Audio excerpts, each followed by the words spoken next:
नमस्कार दोस्तों, आप सभी का स्वागत है। दोस्तों, यदि आप सिविल इंजीनियरिंग फील्ड से हैं, तो यह वीडियो आपके लिए बहुत ही ज़्यादा महत्वपूर्ण होगा। आज हम बात करेंगे आरसीसी यानी कि रेनफोर्स सीमेंट कंक्रीट कॉलम के वेट कैलकुलेशन कैसे करते हैं। जब कभी हम बिल्डिंग का डिजाइन करते हैं या किसी भी आरसीसी फ्रेम स्ट्रक्चर का डिजाइन करते हैं, तो उसमें डेड लोड कैलकुलेशन करना बहुत ही ज़्यादा महत्वपूर्ण हो जाता है। आरसीसी मेंबर में कॉलम एक बिल्डिंग का पार्ट्स होता है जिसमें स्लैब और बीम का लोड रहता है। तो आरसीसी का वेट कैलकुलेशन कैसे करते हैं? आरसीसी का वेट कैलकुलेशन करने के लिए इस आरसीसी कॉलम में स्टील रहता है और कंक्रीट होता है। तो सबसे पहले हम कंक्रीट का वॉल्यूम निकालते हैं। कंक्रीट का वॉल्यूम निकालने के लिए कंक्रीट का जो डेंसिटी होता है उससे हम मल्टीप्लाई करेंगे, तो कंक्रीट का वेट निकल जाएगा। और IS 456 2000 फोर्थ रिवीजन कोड के अनुसार मिनिमम स्टील जो कॉलम में होता है वो 0.8% होता है और मैक्सिमम जो है 6% होता है। यहाँ हम कैलकुलेशन के लिए 2.5% यानी कि 2.5% स्टील का मैंने लिया है। तो फिर स्टील का जो 2.5% होता है एक वॉल्यूम ऑफ कंक्रीट, उसको मल्टीप्लाई करने के बाद से फिर स्टील का जो डेंसिटी है 7850 केजी पर क्यूबिक मीटर होता है, इससे हम मल्टीप्लाई करेंगे तो स्टील का वेट निकल जाएगा। और ये दोनों वेट को जोड़ देंगे तो कॉलम का वेट निकल जाएगा। ये मेथड फर्स्ट हुआ। सेकेंड मेथड में हम कंक्रीट का वॉल्यूम निकालेंगे। कंक्रीट का वॉल्यूम निकालने के बाद से आरसीसी का जो डेंसिटी होता है 2500 केजी पर क्यूबिक मीटर, उससे हम उनको मल्टीप्लाई करेंगे। उसको मल्टीप्लाई करने के बाद से टोटल वेट ऑफ कॉलम निकल जाएगा। तो चलिए हम स्टेप बाय स्टेप हम चलते हैं। Weight calculation of RCC column. यह आरसीसी कॉलम्स है जिसका एक डायमेंशन 0.30 है और दूसरा डायमेंशन 0.45 है। और इसका जो हाइट है यानी कि जो फ्लोर हाइट है वो 3150 है और किसी भी रेसिडेंशियल बिल्डिंग का जो फ्लोर हाइट होता है 3150 होता है। मीटर में अगर हम बात करेंगे 3.15 मीटर और इसका क्रॉस सेक्शन एरिया 0.30 बाय 0.45 है। तो सबसे पहले हम इस कॉलम का वॉल्यूम निकालेंगे। वॉल्यूम निकालने के लिए जो वॉल्यूम का फॉर्मूला होता है V equal to L B H. L का मतलब लेंथ होगा, V का मतलब विड्थ हो गया, H का मतलब हाइट हो गया। तो यहाँ पर 0.30, 0.45 और इसका जो हाइट है 3.15 है। इस तीनों को जो हम मल्टीप्लाई करेंगे, इस तीनों को मल्टीप्लाई करने के बाद से इसका जो वैल्यू आएगा 0.425 क्यूबिक मीटर आएगा। उसके बाद से चूंकि यह जो वॉल्यूम होता है आरसीसी ये कंक्रीट का, यह वॉल्यूम जो होता है वेट वॉल्यूम होता है, इसका हम ड्राई वॉल्यूम निकालेंगे क्योंकि वेट जो कॉलम का होगा वो ड्राई केस में होगा। तो इसको हम ड्राई वॉल्यूम में कन्वर्ट करने के लिए इसका जो फैक्टर होता है 1.54 से मल्टीप्लाई करते हैं wet volume of concrete, dry volume of concrete निकल जाता है।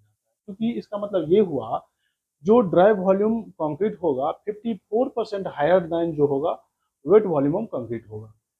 That is Y 1.54 multiplied by 0.425 यहाँ कैलकुलेशन करने के बाद से कंक्रीट का वॉल्यूम निकला है। तो ड्राई वॉल्यूम ऑफ कंक्रीट जो है 0.654 क्यूबिक मीटर हो गया। और यहाँ पर आरसीसी का जो ग्रेड ऑफ कंक्रीट है M25 है। M25 का जो रेशियो होता है 1:1:2 होता है। इसका मतलब ये हुआ सीमेंट 1 पार्ट, सैंड 1 पार्ट और ये हो गया कोर्स एग्रीगेट यानी कि स्टोन चिप्स हो गया, एग्रीगेट 2 पार्ट हो गया। तो इसका जो रेशियो है 1:2 है। और IS 456 2000 कोड के अनुसार minimum grade of concrete RCC work के लिए जो होता है M20 होता है। M20 ग्रेड से नीचे आप ग्रेड के कंक्रीट का इस्तेमाल नहीं कर सकते हैं आरसीसी वर्क के लिए। मेथड फर्स्ट में हम चलते हैं। मेथड फर्स्ट में चूंकि इसका वॉल्यूम जो है 0.654 क्यूब मीटर है और आरसीसी का जो डेंसिटी होता है यानी कि जो है ये 2500 केजी पर क्यूब मीटर होता है।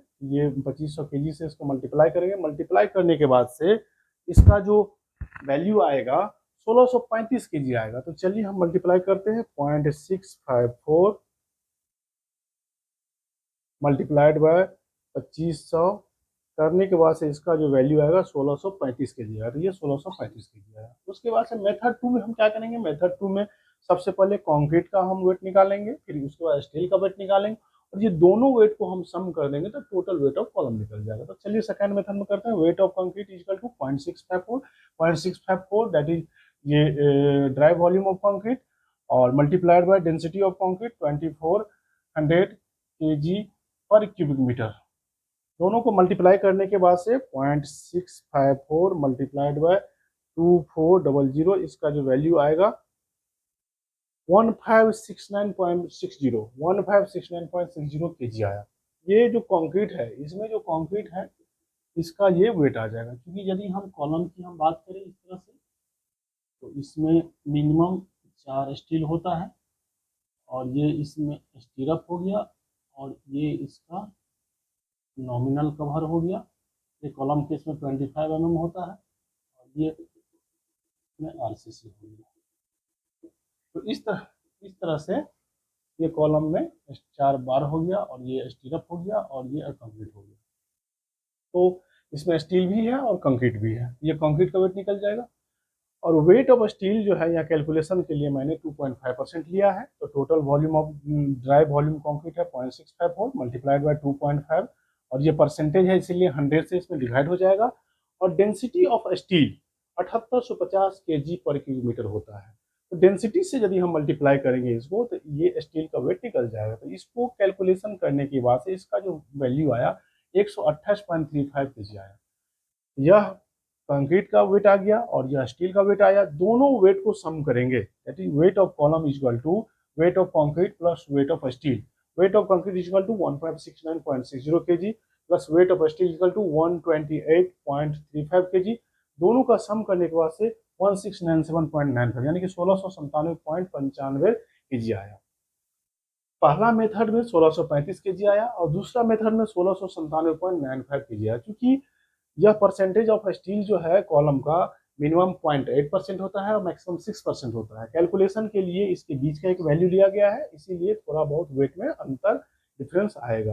लेकिन इस तरह का मेथड का उपयोग करके आप किसी भी आरसीसी मेंबर का वेट आसानी से निकाल सकते हैं। ये एक कॉलम का हुआ, और किसी भी बिल्डिंग्स में अगर नंबर ऑफ कॉलम 25 है तो 25 से मल्टीप्लाई करेंगे, टोटल वेट ऑफ कॉलम निकल जाएगा, और यह जो वेट होगा डेड लोड होगा। इस तरह से आरसीसी मेंबर का वेट कैलकुलेशन किया जाता है। मैं आशा करता हूं ये वीडियो आप लोगों के लिए इन्फॉर्मेटिव होगा। अगर यह वीडियो आप लोगों को इन्फॉर्मेटिव लगा होगा तो वीडियो को ज़्यादा से ज़्यादा लाइक करिएगा, शेयर करिएगा। वीडियो को लास्ट तक देखने के लिए आप सभी को बहुत बहुत धन्यवाद।